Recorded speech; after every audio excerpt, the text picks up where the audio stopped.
Welcome, witches, to today's Cozy Mystery Bingo check-in. Number 1. This is a Cozy Mystery Bingo hosted by Louise from Foxes and Fairy Tales. This started in March of 2026 and runs through February of 2027. Technically, I'm late with my first quarter check-in. Life just happened. I'm sure you're sick of me kind of mentioning it, but life happened, so we're a little late on our quarter one check-in. So we're going to talk about everything we've read up till now, kind of what we're going to read in the second quarter, and I'll do a better job at doing quarterly check-ins. And I'm not going to spoil it, but I'm doing pretty darn good. I have my surface to kind of look at my notes. What I'm looking at will be on the screen. So let's go ahead and get into it. We're going to start with the easy bingo, and then we'll go into the hard bingo. So the first one that we have accomplished is on the easy bingo is food theme, and I used the Fish and Chip Shop Detective series for that. I did read that last month, really enjoyed it. I use that because they work at a fish and chip shop, very food themed. There's a lot of discussions about working in the fish and chip shop. There are others that I could have used. For instance, Murder at the Cornish Tea Shop I could have used because she works at a tea shop. There's heavy discussions about baking and tea. So again, I could have used that, but I chose to use Fish and Chip Shop Detectives more because there's just so much fish and chips. It's in the title. I thought it was fun. The next square that I was able to accomplish was for a new series. I again could have chosen Fish and Chip Shop Detectives or Murder at the Cornish Tea Shop. I chose Murder at the Cornish Tea Shop because it was the first new cozy mystery series that I read and that I really did enjoy. Then going on to the next square I was able to get was Book Lover. This is Without a Clue by Melissa Ferguson. This is a romance with a cozy mystery, but it still was very cozy mystery. I chose this one to be the book club, the Book Lover, because she is helping a set of authors. She works for 7 authors, and she had an extreme love of books and of reading and writing, and it just felt like she was the epitome of somebody who was a book lover. The next one is going to be finish a series, and I'm happy to say that I have finished Kristen Perrin's Castle Knoll Files. Last year I had read How to Solve Your Own Murder. This year I read How to Cheat Your Own Death and How to Seal Your Own Fate to finish off that series. Unfortunately, this was only 3 books, so it doesn't work for a hard mode, but that's okay. It works for the easy mode, and I finished this. I do really enjoy this series. It's following Annie Adams as she inherited her grandmother's estate after solving her grandmother's murder, and there's still lots of murders that really bring back to her grandma, and throughout this you're seeing her grandmother's diaries, etc. Is it her grandma or her aunt? Now all of a sudden I'm like questioning myself. Either way, it was Frances. Grandma, aunt, whoever. Frances. Okay? But it's a really fun series, and I really did enjoy it. I don't see any more coming out. However, the last one did come out this year, so possibly, but I don't see another one coming. And I do really like the way the author ended the third one. That felt very full circle to the series. It just felt not like overly completionist. There is still probably room for it, but it just felt very satisfying for an ending to the series. The next square is The Love Interest is Not a Cop, and I chose Without a Clue by Melissa Ferguson again for this one. The reason I chose this is her love interest is a fellow writer, one of the writers that she kind of helps and represents and has had that. It's not one of the cops, it's not one of the detectives. He does help her solve it, but he's not a detective, he's a writer, so he's not a cop. The next square, a new to you author, and I read Murder Two Doors Down by Chuck Storla. I had picked this out because I was thinking it was going to be really fun, lighthearted. This is called an HOA Murder Mysteries. It's following a man who's an insurance investigator. He is always thinking of the likelihood or probability of something negative or bad happening, which is really fun in that story. But he's also on the local HOA, and one of the HOA people in the neighborhood dies, who's been kind of a problem. It's one that I had seen and wanted to put on, and not to spoil it, but there is one on hard mode that was kind of the reason that I had prioritized this, and I'll get to that one when we get there.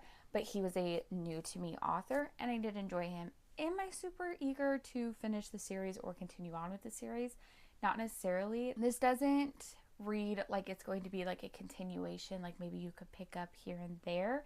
I don't know that because, again, I've only read the first one, but that's kind of my thoughts or feelings on that. The next one is Building on a Cover. I have multiple of these that I could have chose, but I was trying to choose different books instead of just the same book, and I chose How to Steal Your Own Fate by Kristen Perrin. This is the second in the Castle Knoll files, and I chose that because it has the greenhouse, which is a big plot point in the story, but also it's just a building on the cover. And then the last one is a recommendation. Is this a personal recommendation? No, but I chose Without a Clue by Melissa Ferguson because Rylan had made recommendations on her channel. I listened to them.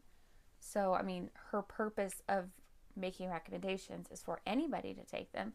So I'm going to call it a recommendation for me. That's why I chose that one, because that was one that I had gotten based off of her review, her suggestions, and that's a recommendation.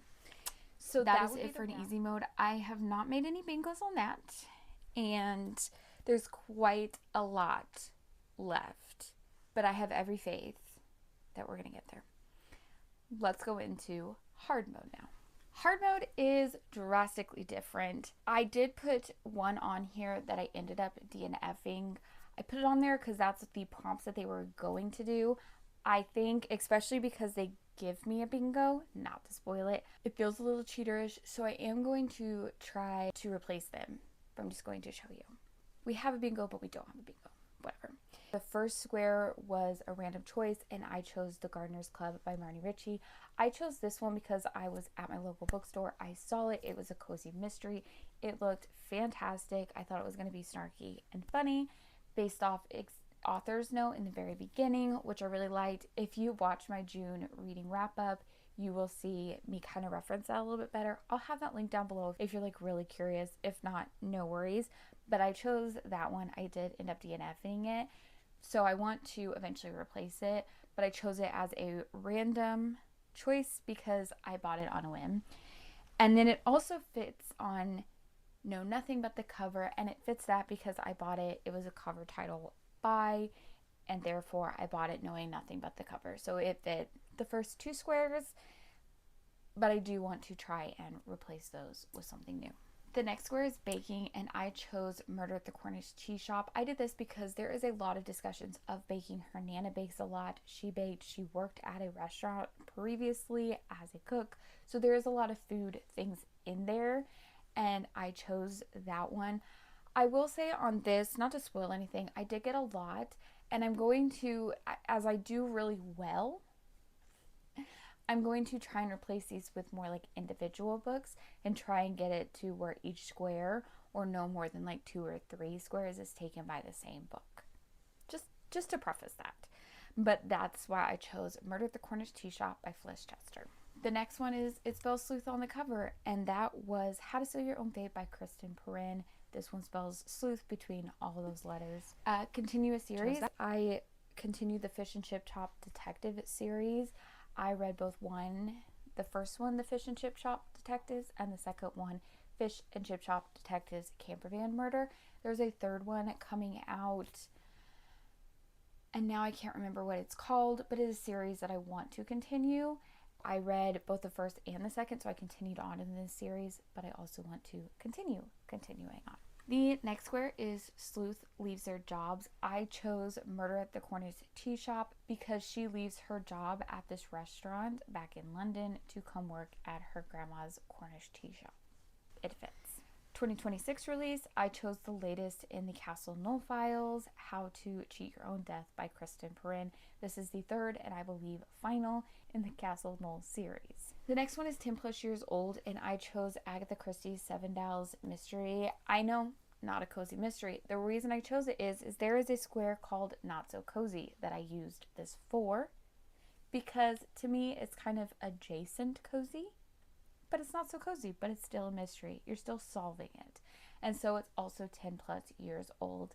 Again, this is probably one of the prime candidates for one I'm going to try and fill with a back book. Just because I feel like if it's not so cozy, it can only fit that square and not the others. Again, I don't think that Louise from Foxes and Fairy Tales is that strict. I don't think she's going to come for me. Maybe she will. Correct me if I'm wrong. My apologies. But I think she's just here to have fun. The next one is a beach setting, and I chose Murder at the Cornish Book Club. The reason that I chose Murder at the Cornish Book Club, the murder happens at the beach. There's a lot of things that happen at the beach. The reveal kind of happens at a beach setting. So there's a lot of beach things to it. And so it fits really well, in my opinion, for that one. The next one is a foodie title. And what better one than the Fish and Chip Chop Detectives? Enough said. We can move on. Like I already mentioned, Agatha Christie's The Seven Dials Mystery is for the not-so-cozy square because it's not so cozy. I chose Murder Two Doors Down by Chuck Storla, which is the one in the earlier that I was talking about. As the new-to-me author, I had really kind of focused on this one because its rating was under 3.5 stars. I want to mention, too, that I had put on my list to read. I had talked about in my intro to this video that after I read them, they're really not cozy mysteries. I don't want you to see that I have read them and wonder why they're not on here. So let's get started with I Bet You Look in the Coffin. I always think of this as cozy mystery in my head, but I know it's not. It's not cozy. She's a serial killer. I love this series. I'm going to keep reading it, but I'm going to take this off the cozy mystery bingo selection. And then the next was The Mysterious Case of the Missing Crime Writer. I was going to choose this as recommended for me. Someone chooses for you because my son had picked it out.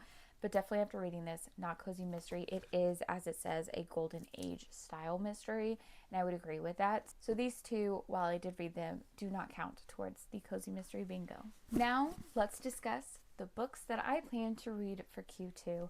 The first book on the selection is going to be Our Marriage is Murder, and this is going to fill a couple of prompts for us on our easy bingo board, starting with a punny title, Our Marriage is Murder. That's a punny title to me. It's also going to be an unusual job or hobby. She writes murder mystery books with her husband, and now she's in the middle of a mystery, and she's kind of the suspect, but she thinks that somebody else is the suspect and is trying to solve it. It also works for another goal. This is an audiobook that I have gotten off of NetGalley. I'm actually currently reading it. I'm really enjoying it. I think it's very well written. I haven't finished all of it. I'm about 60% of the way through, so I can't give you my full thoughts, but I am enjoying it. But because this is one that I got off of NetGalley, now that I've restarted NetGalley, I want to make sure that I'm keeping up with them. It fits that keep up with my NetGalley goal, which is like an official, unofficial goal. And it fits that one. Our Marriage is Murder does not fit any of the prompts on Hardvote. The next one, starting with the easy board, is going to be Pride, Prejudice, and Poison by Elizabeth Blake. The first prompt that this is going to do is an alliteration, Pride, Prejudice, and Poison. It's also going to be outside my comfort zone. This is one I'm really picking strictly to meet the alliteration one. I don't have one already on my list that was an alliteration. This one seems like it's going to be a little old-timey. It just doesn't seem like one that I would normally pick up, and I'm really picking up for a different purpose, so I'm a little hesitant, and so it definitely feels a little bit more outside my comfort zone. And I believe it's going to fulfill the animal companion because there's a cat on the front, so I'm guessing it's going to have a cat. In my head, for some reason, I think this is going to be like taking place in Pride and Prejudice time, but also giving me a little Cat Who vibes, which was one of my mom's favorite series as I grew up that she read, but I don't know. So I think it's going to fulfill the animal companion. That is all that's going to fulfill on the easy bingo board. Now let's jump into the hard board. This is going to be one that I'm going to replace the Gardener's Club into the random choice and you know nothing but the cover, because again, I'm choosing this kind of randomly for the alliteration. I really don't know much about it. I'm taking it for that purpose. I don't really need to learn more about it until I read it. So I'm going to use this to replace those DNFs. And so hopefully doing that, we'll get back into a bingo. I'm also going to do it for the alliteration 3+ words because Pride, Prejudice, and Poison. We have met it. I really think the alliteration, especially the 3+ alliteration, is the hardest prompts to fill on this. So I really just want to get them done. Also, this can fulfill new name, old author. This is a new name to me. Never heard of this name, but looking at her backlog, she has written quite a few books. And so she's definitely, this isn't her first rodeo. The next one is going to be The Thursday Murder Club by Richard Osman. I'm sure you guys are sick of me talking about how I'm going to read it and would just like me to read it. I'm going to. This is going to be on the easy board at TBR Vet. This is one I have talked and talked and talked and talked about reading. And for some reason, I think it's going to be a 5-star. And that's why it's also going to be the 5-star prompt on here. But I'm so convinced it's going to be a 5-star. I'm so terrified of it not being that I'm hesitant to actually read it. So it is going to fill on the easy board, TBR Vet, and a 5-star prediction. On hard mode, I'm going to use this one as my animal companion on the cover to fulfill that prompt. It's going to fulfill 1 square on the hardboard. The next one is A Zoom with a View by Jesse Cannon. This on the easy board is going to fulfill the pseudonym prompt. Jesse Cannon is the pseudonym for Jessica Uguido. Going to fulfill on the hardboard a debut author, which feels a little hesitant. I had picked this out because when reading the prompt, it was a debut fiction for this author. So I'm guessing that it's her kind of debut in a pseudonym for this one as she writes different genres. So it's only going to fulfill 1 square on the easy and 1 square on the hard. The next one is A Serial Killer's Guide to San Francisco. This seems like such a fun series and I can't wait to start it. But this is hot weather. San Francisco is hot, it's warm, it's beachy. It feels like it fits. I could have chosen Murder Two Doors Down, which was my original selection because it was in Atlanta, but it really doesn't ever talk about the temperature or the heat, so I didn't choose it. I'm hoping that maybe this one discusses it a little bit more to maybe fill it, but either way, I feel like it fills the prompt. This also fulfills the prompt on the hard mode of weapon on the cover because it has the knife stabbed into it. Fits the prompt. That was really aggressive. My apologies. Oh boy, we're losing it right now. We're losing it. Okay, so that's all the books that I'm going to use for the easy bingo. And if I can truly do that, I can give 3 bingos and be very close to a blackout. And again, the reason that I kind of want to replace these is in some of these I use the same book multiple times, and that's what gives me the bingo. It feels a little like I'm making it too easy to get a bingo, especially because like it's 1:45, we're only halfway through. We'll see. Let me know if you think that that's I'm making it too easy, if we need to up the stakes at all. However, we have a couple more books that I'm going to read that are going to fulfill hard mode prompts.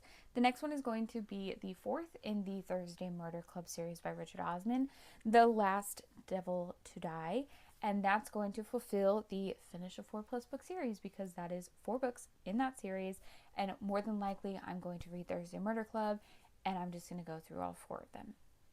So I feel like if I start one, unless I DNF it, did I just jinx that? Knock on wood. We'll be finishing that series. And the last book is going to be Finley Donovan Jumps the Gun. And this is the name in the title. I liked the first one enough to go on to the second one. And the second one I was like, okay, I actually really enjoyed it. I want to read it again. So Finley Donovan Jumps the Gun is the 3rd in the series. And that has the name in the title. And I guess technically if for some unknown reason I end up not liking the Thursday Murder Club, I could just continue to read the Finley Donovan series because I know there's at least 4, if not more in that series, that could fulfill that prompt. Wow, we talked about a lot of books read, a lot of books going to read. We talked about a lot. So thank you so much for sticking through this with me. Let me know, are you participating in the Cozy Mystery Bingo? Do you have any other bingos or readathons that you participate in? I know there's so many fun ones out there, and thanks for sticking around. I'll see you in the next one. Bye, witches.